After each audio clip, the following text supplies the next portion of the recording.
Hi there, it's Kyle here. This is my first attempt at a video blog. What we can talk about today is just where I'm at with the training for this charity event that we're going to be holding in November.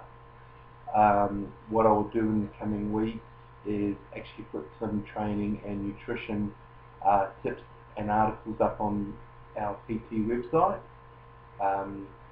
strengthandmuscleandmind.com. Rather than writing them, I will try the blog route. So basically today is Monday and it's day 14 of my prep for the big lift on the 5th to 6th of November. Basically our aim is to raise $50,000, half of which is going to go to mental health and half to cerebral palsy, specifically the Cerebral Palsy League, which is going to be local here in Queensland. As far as myself, I've been sick for 4 days, but we started last Monday training well. My previous back issues, sciatic pain and lower back spasms are pretty much under control. From my fascial release or just massage. Basically what I use is it's like the foam roller. I moved on from the foam roller to a plastic pipe. Now I'm using a plastic indoor hockey ball. It's much like a large golf ball. It just is a smaller area, so it gets in deeper. Basically I'm using it on my hip flexors, on my ICB bands, on my glutes, the insertion of my hamstrings. For anyone or most people that have lower back issues, they will have weak glutes and tight hips at the front. So going and seeing a masseuse or a physiotherapist and getting that worked on is the first thing you want to work on. For years, every 5 years, I've focused on stretching that area, and did not get much out of it. However, the hands-on manipulation of a manual therapist or the self-manual therapy from a foam roller, plastic pipe or a ball, in 6 months I've made more inroads than I have in 5 years. This past weekend we went up to Toowoomba and we got our farmers bars, the implements that I'm actually going to carry in the event. So basically I'm going to load them up with 60 kilos in each hand, and with no straps or equipment I'm going to attempt to carry 60 kilos per hand for 24 hours. So I'm going to be doing laps inside of the Maroochydore indoor soccer arena.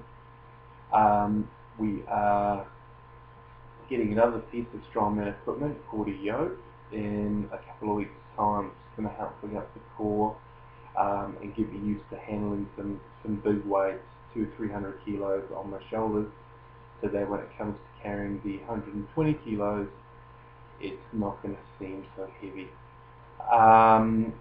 We have talked to the editor of the APN newspapers, who do the local newspapers like the Caloundra Weekly, the Sunshine Coast Daily, the News of Times, etc., and we will be doing a story in there very, very shortly.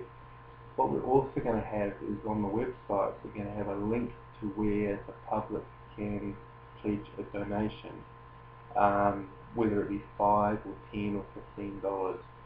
Whatever someone wants to pledge would be fantastic. I must also say that teaching me how to do this self-myofascial release and the movement patterns to keep my hips loose, the credit for that goes to a man in Newton named Ian O'Dwyer. His company is called OD on Movement. He is becoming one of the world's foremost educators on movement and injury prevention.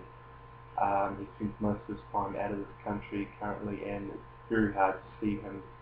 He graciously spent 2 hours with me the week just gone past, and he is helping me achieve this goal, particularly because of the charity aspect.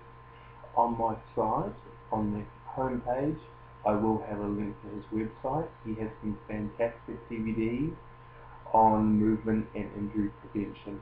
I'm actually going to buy them myself just to reiterate and relearn what I get out of my sessions with him. At the moment, my training partner Ray and I are in a 6-week dieting phase.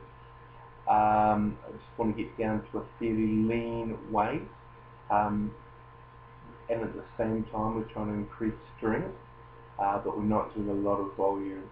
I do suspect I have a bit of adrenal fatigue, and when I wake up and have a really tired day, you can be sure that the next day I'm going to wake up with the flu or be very, very flat. And as we all know, I do have anxiety issues as well. So that's something we're looking into as we speak, looking at my cortisol levels and my stress levels. However, I've still kept up the dieting. We're doing the alternate day fasting, so on non-training days I tend to do between an 18 and 24-hour fast,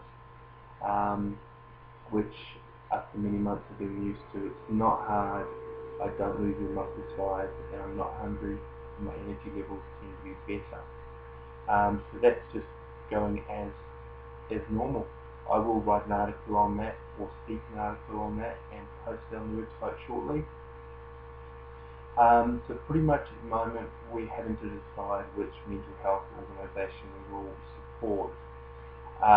We were going to go with Beyond Blue, but they did not support our challenge because they felt that they had a policy on not supporting any fundraising challenges that were deemed dangerous. I tried to argue my point. We're not on the open road, we're indoors. It's not like we're doing a bicycle event riding 1,300 kilometres on the road, but they had to decline. So hey, I've had 6 other organisations contact me. At the moment we're leaning towards Inspire, which is a branch of reachout.com. Inspire deals mainly with the giving support and help to younger people, up to 18-year-olds.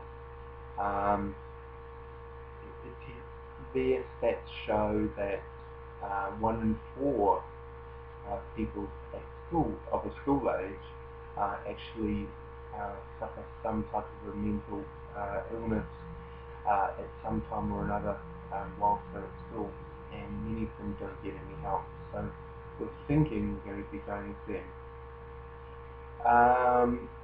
Other than that, everything's great. Just looking forward to getting into the training, and I will give you an update next week. Hello and goodbye.